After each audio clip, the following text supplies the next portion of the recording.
Bismillah ar-Rahman ar-Rahim.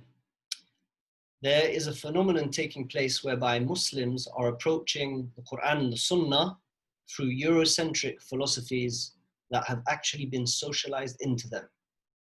When someone takes a degree in literature or an MA in education, for example, in the West, or even subliminally in primary school, secondary school, all throughout these institutions, they will be approaching texts through a philosophy called postmodernism.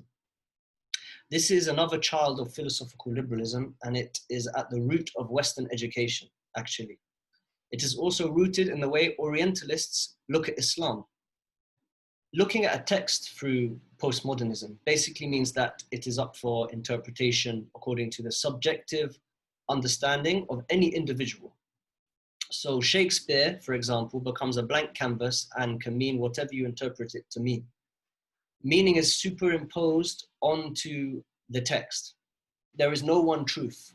Individual opinion is given the utmost precedence and is the yardstick for truth. Sadly, many Muslims have fallen prey to this incoherent ideology and project it onto Islam, claiming that the Quran and the Sunnah can be interpreted according to their subjective individual intellect, their aql. In reality, these people are merely becoming surrogates for Eurocentric liberal philosophy. I once knew someone who mentioned that he follows the Quran and the Sunnah upon the understanding of the intellect Allah subhanahu wa ta'ala had given him. Little did he realize that in reality, he was approaching the Islamic sources in the same way a student in university approaches Shakespeare, postmodernism. So basically, the Quran and the Sunnah becomes a blank canvas that can be warped to mean whatever your limited subjective intellect wants it to mean. By this standard, the interpretations of ISIS, the Mu'tazila, the Shia, even the Ahmadiyya are all valid because it's true to them according to the intellect that Allah gave them. When the Mu'tazila and the Jahmiyya did this, it was with an aql affected by Greek philosophy. So their foundation for truth was not the Quran and the Sunnah as taught by the Prophet Muhammad sallallahu alaihi wasallam to his companions, but rather the philosophical principles laid down by people like Aristotle and Plato. In this era, we see the same thing is taking place, but it is philosophical liberalism that is steering the aql of many. You will see this in articles, for example, written by Yaqeen Institute that try and align liberal philosophy with Islam. For example, the recent papers of Jonathan Brown trying to call to a soft liberal framework for American Muslims to follow.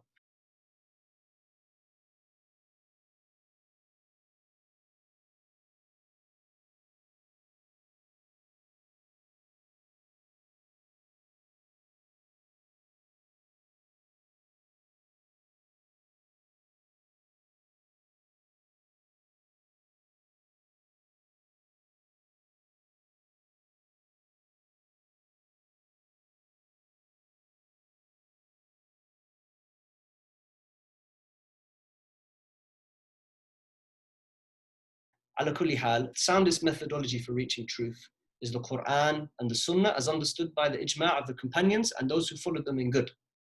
If your aql corresponds to this, then it is sound. However, if you find yourself interpreting the text according to your own intellect, superimposing feminist or liberal ideas onto them, then know that you are a product of Eurocentric mental colonialism and your aql is definitely not sound. وصلى الله وسلم على نبينا محمد وعلى آله وأصحابه أجمعين. قل إنما حرم ربي الفواحش ما ظهر منها وما بطن والإثم والبغي بغير الحق وأن تشركوا بالله ما لم ينزل به سلطانا وأن تقولوا على الله ما لا تعلمون ولكل أمة أجل فإذا جاء أجلهم لا يستأخرون ساعة ولا يستقدمون يا بني آدم إما يأتينكم رسل منكم يقصون عليكم آياتي فمن اتقى وأصلح فلا خوف عليهم ولا هم يحزنون والذين كذبوا بآياتنا واستكبروا عنها أولئك أصحاب النار هم فيها خالدون